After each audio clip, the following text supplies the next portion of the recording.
WHO ने दुनिया को समझाया, देखो भाई एक बहुत खतरनाक जानवर आने वाला है और आप सब लोग मरने वाले हो, अगर बचना चाहते हो तो अपने अपने खिड़की दरवाजे बंद कर दो, सारे एयरपोर्ट लॉक कर दो और सब के सब घर में दुबक के बैठ जाओ।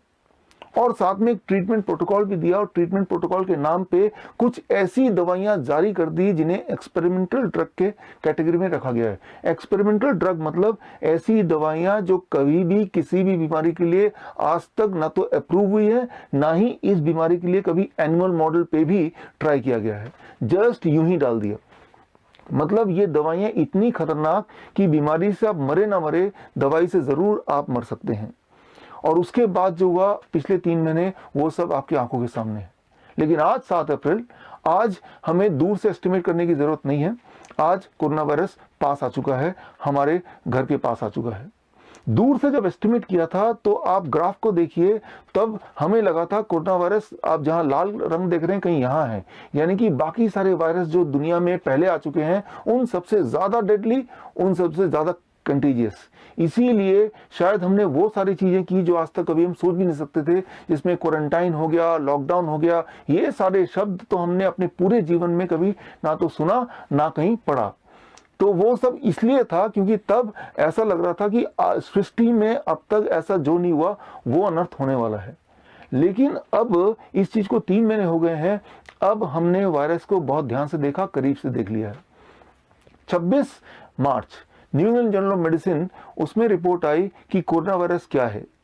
फटा पोस्टर निकला चूहा, मतलब इसकी जो मोर्टेलिटी रेट है दैट इज 0.1%, सीजनल फ्लू यानी कि इन्फ्लुएंजा के बराबर। और इसका जो कंटेजियस स्टेटस है दैट इज 2.2, 2.2 मतलब लगभग कॉमन कोल्ड के बराबर। कॉमन कोल्ड का 2 है, इसका 2.2 है।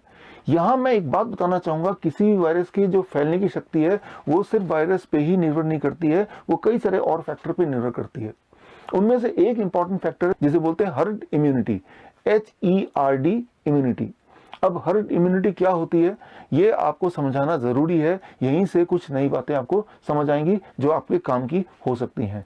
अब मान लीजिए ये है एक कोरोना वायरस का पेशेंट और ये है आप। अब जब ये पेशेंट आपसे मिलेगा तो देयर इज अ चांसेस कि ये आप तक कोरोना वायरस पहुंचा दे और आप भी पेशेंट बन जाए। लेकिन ऐसा अभी नहीं हो सकता बिकॉज अभी लॉकडाउन चल रहा है, ये अपने घर में है, आप अपने घर में हैं, तो आपको कोरोना वायरस नहीं आ सकता, आप पीड़ित नहीं हो सकते। लेकिन आज से कुछ दिन बाद 14 अप्रैल को, 15 अप्रैल को या 16 अप्रैल को जब ये सब कुछ खुल जाएगा तब ये भी बाहर निकलेंगे और आप भी बाहर निकलेंगे। क्या आपको लग रहा है कि 15 अप्रैल तक या 14 अप्रैल तक जितने भी कोरोना वायरस के पेशेंट हैं या तो पेशेंट मर जाएंगे या कोरोना वायरस न जाने कहां गायब हो जाएगा या मर जाएगा? एक बात मैं बता दूं, ऐसा कोई साइंटिफिक एविडेंस नहीं है कि 21 दिन के अंदर अंदर कोरोना वायरस मर जाता है या मर सकता है।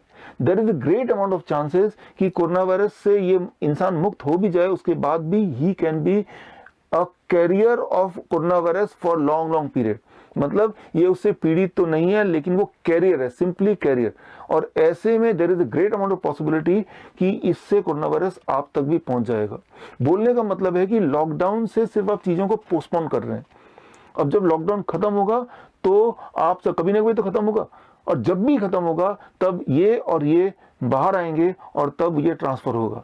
लेकिन घबराने की बात नहीं है, अगर आप में कोरोना वायरस आ भी गया तो आप मरने नहीं वाले, क्योंकि मैंने आपको ऑलरेडी बताया था कि इसकी मोर्टेलिटी रेट अब साबित हो गई है, वो 0.1% है, near to a seasonal flu, इससे ज्यादा कुछ नहीं। यानी कि 1000 लोग पीड़ित होंगे तो कोई एक इंसान मरेगा, 999 लोग ठीक हो जाने वाले हैं। तो ठीक होने के बाद that is called self natural immunization, अपनी इम्यूनिटी आपकी और स्ट्रांग हो जाएगी। मतलब यहां पे 3 तरह के लोग आ गए, एक वो जो पीड़ित है, एक वो पीड़ित होकर ठीक हो गए हैं, और एक वो जो कभी भी इन्फेक्ट नहीं हुए। धीरे धीरे धीरे धीरे आने वाले कुछ महीनों में ये लोग, यानी कि जो लोग पीड़ित होकर ठीक हो चुके हैं, इनकी तादाद बढ़ती जाएगी बढ़ती जाएगी बढ़ती जाएगी। और एक टाइम आएगा कि इनकी तादाद, आप स्क्रीन पे देखिए, इतनी ज्यादा होगी कि कोई उस वक्त अगर इन्फेक्टेड है और एक इंसान जो कभी इन्फेक्ट नहीं हुआ, उसके बीच में येलो यानी कि जो लोग ठीक हो चुके हैं वो ज्यादा आ जाएंगे। इसे कहते हैं झुंड। आपने देखा होगा कि हाथी के झुंड के बीच में बच्चा, हाथी का बच्चा होता है तो वो झुंड से प्रोटेक्टेड होता है, कोई और जानवर उस बच्चे पे अटैक नहीं कर सकता। So that is what is called herd immunity. इसका एक क्लासिक एग्जांपल दे सकता हूं, जापान। जापान में चाइना के बाद सबसे पहले कोरोना वायरस आया था, and that was 16th of January। इसको अगर कंपेयर करें इटली में कोरोना वायरस आया था 31 जनवरी। जापान की जो पॉपुलेशन है वो इटली के लगभग डबल है, और जापान का जो पॉपुलेशन डेंसिटी है वो भी इटली से काफी ज्यादा है। Japan is densely populated, number 1। Japan में वायरस भी पहले आया था, काफी पहले, 15 दिन पहले आया था in comparison to Italy. Italy में दुनिया का सबसे स्ट्रॉन्ग लॉकडाउन लगा है और सबसे लंबा लॉकडाउन लगा है। जापान में लॉकडाउन लगा ही नहीं है। 3 दिन पहले न्यूयॉर्क टाइम्स के जो पिक्चर्स हैं जापान के, वो आपके स्क्रीन पे है, आप देखिए। जापान में सारा कुछ वैसे ही चल रहा है जैसे किसी भी नॉर्मल डे चलता है, यानी कि वहाँ पार्टी भी चल रही है, वहाँ पे डांस बार भी खुले हुए हैं, वहाँ पे शॉपिंग भी खुला हुआ है, सारा काम सामान्य है।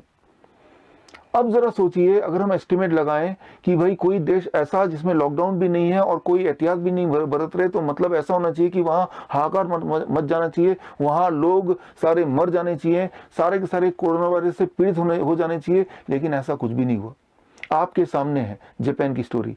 तो वहां क्या हो रहा है? वहां पे वही हो रहा है जो मैंने समझाया, दैट इज कॉल्ड, उन जापान की हर्ड इम्यूनिटी बिल्ड होती जा रही है, और अगले 2-3 महीने में आप देखेंगे कि वहां की जो मोर्टेलिटी है बिकॉज ऑफ कोरोना वायरस वो नियर 0 पे आ जाएगी। That is what is called herd immunity. और लेकिन ये हर्ड इम्यूनिटी तभी बन सकती है जब लॉकडाउन हटे, जब आप घुले मिले। तो बोलने का मतलब ये है कि अगर आपको साइकिल चलाना सीखना है तो गिरना तो पड़ेगा ही। अगर आप सोच रहे हैं कि मैं गिरूं भी ना और साइकिल चलाना सीख भी जाऊं, वो होने नहीं वाला। మీకు ఈ వీడియో నచ్చినట్టయితే లైక్ చేయండి, షేర్ చేయండి, సబ్స్క్రైబ్ చేయండి. రెగ్యులర్ నోటిఫికేషన్స్ కోసం బెల్ బటన్ని ప్రెస్ చేయండి.